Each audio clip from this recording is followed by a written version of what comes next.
Kami di sini akan mempresentasikan tentang hasil karya ilmiah kami, yaitu uji organoleptik teh kalem, daun Afrika, dan buah palem.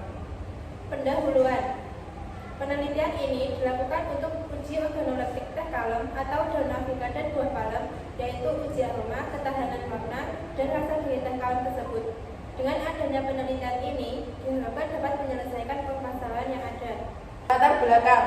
Diabetes mellitus atau DM merupakan suatu penyakit menahun yang ditandai dengan kadar glukosa darah atau gula darah melebihi normal, yaitu kadar gula darah sewaktu sama atau lebih dari 200 mg per dl, dan kadar gula darah biasa di atas atau sama dengan 126 mg per dl.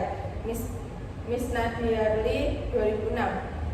Solusi pengurangan kadar gula darah dengan cara tradisional agar terhindar dari efek samping menggunakan bahan alam, yaitu dengan menggunakan daun Afrika dan buah palem yang mempunyai kandungan terpenoid dan fitokimia yang berfungsi untuk mengurangi kadar glukosa dalam darah dan mengatur kadar gula yang berada di dalam darah.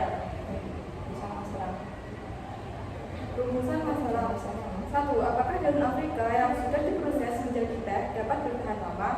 2. Bagaimana rasa, warna, dan bau dari daun Afrika yang sudah dijadikan teh? Tujuan penelitian. 1. Untuk mengetahui seberapa lama daun Afrika dapat bertahan lama. 2. Untuk membuat teh daun Afrika menjadi kemasan yang lebih praktis. Tinjauan pustaka. Teh merupakan minuman yang mengandung kafein yang diperoleh dengan menyeduh daun atau pucuk daun dari tanaman Camellia sinensis menggunakan air panas. Daun Afrika. Daun Afrika atau Vernonia amygdalina dikenal juga dengan daun pahit karena rasanya yang pahit. Merupakan bagian dari famili Asteraceae. Daun Afrika memiliki batang tegak berukuran sekitar 1-3 meter bulat dengan batang berkayu.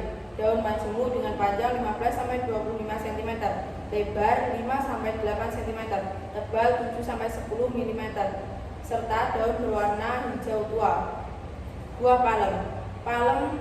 Palem putri Feltisia merili adalah jenis tanaman palem yang sudah dikenal oleh masyarakat luas, bahkan seluruh dunia. Palem putri termasuk ke dalam tanaman keluarga pinang-pinangan Araceae yang telah lama digunakan oleh masyarakat dalam mengatasi perut kembung, menyembuhkan rabun mata, dan sangat bagus untuk ibu yang sudah melahirkan. Metode penelitian. Rancangan penelitian ini menggunakan eksperimen dan metode studi literatur. Waktu dan tempat. Penelitian ini dilakukan pada tanggal 16 Agustus 2022 di Madrasah Aliyah Negeri 1 Blitar. Metode penelitian. Instrumen penelitian. Alat. 1 sendok, 2 wajan, 3 sutil, 4 koper, 5 blender, 6 kapak. Bahan. 1 daun Afrika, 2 buah palem. Cara kerja. Cara sangrai. 1. Siapkan daun Afrika dan buah palem. 2. Potong-potong buah palem menjadi kecil. 3. Panaskan wajan di atas kompor hingga panas. 4. Setelah kompor panas, masukkan potongan palem ke dalam wajan hingga setelah angkat buah palem dan pindahkan ke dalam wadah. Masukkan daun Afrika ke dalam wajan, lalu sangrai hingga berubah warna menjadi kecoklatan. Setelah berubah warna, pindahkan daun Afrika ke dalam wadah yang sudah disediakan. 6. Biarkan mendingin. Setelah daun Afrika mendingin, blender daun Afrika hingga teksturnya sedikit kasar. 7. Setelah selesai, masukkan daun Afrika dan buah palem ke dalam kertas filter teh. Cara jemur. 1. Siapkan daun Afrika dan buah palem. 2. Potong-potong buah palem menjadi kecil. 3. Letakkan daun Afrika ke dalam tampah lalu jemur hingga berubah warna menjadi kecoklatan. Setelah berubah warna, pindahkan daun Afrika ke dalam wadah yang sudah disediakan.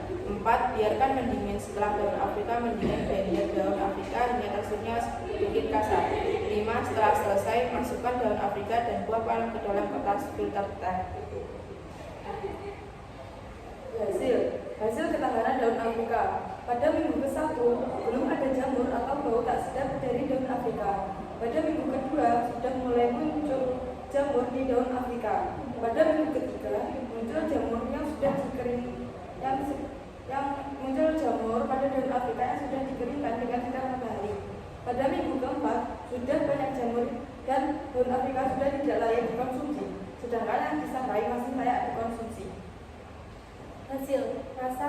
dan bau dari teh kalem.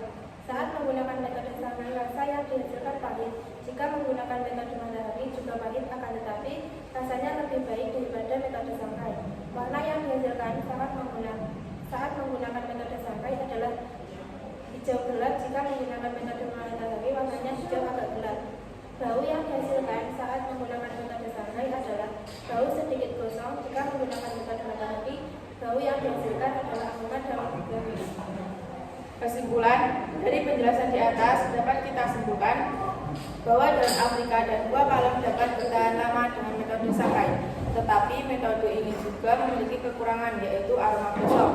Untuk ketahanan produknya cenderung lebih lama daripada menggunakan metode sinar matahari.